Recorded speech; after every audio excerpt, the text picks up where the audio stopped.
सूर्य चिन्ह लिएर आउनुभयो, त्यसपछि कलम चिन्ह लिएर आउनुभयो, त्यसपछि तपाईले तारा चिन्ह लिएर आउनुभयो।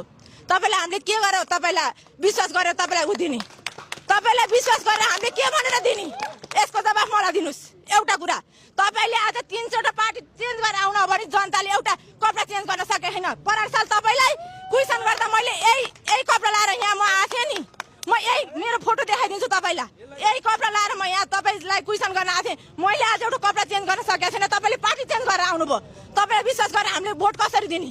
तपाईले म यहाँ आउँदाखेरि राजेन्द्र पाण्डेले पुल हाल्ने हो रे भनेर भनेको हिजोको 67 सालको कुरा आज कति गयो, 82 साल हुँदाखेरि तपाईले एउटा पुल हाल्न सक्नु भएन। आज जनताको अगाडि तपाईँ भोट माग्न कसरी आउनुहुन्छ?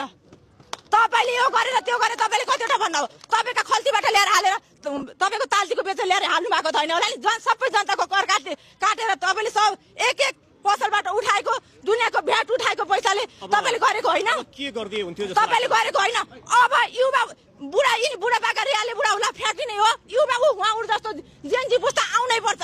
नेपालमा यिनी रियाले बुढा उला राखेर कामै छैन, कामै छैन, यहाँको जवाफ लिन्छु है, कामै छैन। बिन्ती छ तपाईहरु अब बाइ बाइ गरिदिनु होला। मेरो हजुरबाको उमेरको तपाईँ हुनुहुँदो रहेछ, म नजन्मिँदादेखिको तपाईँ राजनीति गरेको। तपाईले किन गर्नु? अब उहाँले निकै मार्मिक प्रश्न गर्नुभएको छ। बहिनीलाई धेरै धेरै धन्यवाद। तपाईँ होइन सुन्नु न, अब तपाईँले भन्नुहुन्छ मैले सुने, मैले भने नि तपाईँले सुन्नु पर्यो नि त, कि तपाईँ नै भनिरहनु भयो त भइगयो। ल माइक उतै तेर्साइदिनुहोस्।